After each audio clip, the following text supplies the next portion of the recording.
Bird dogs, classic core and shoulder stability exercise that requires full body coordination. To do this drill, set up in a quadruped position with your knees underneath your hips and your hands underneath your shoulders. Okay, we want to press out and away from the floor through our arms. Here we're trying to keep the shoulders from shrugging into the ears or depressing.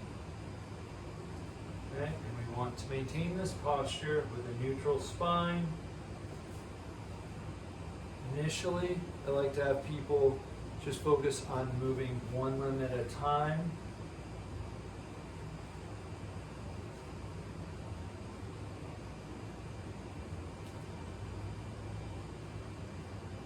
Maintaining good core control. Eventually, you can progress to opposite limb.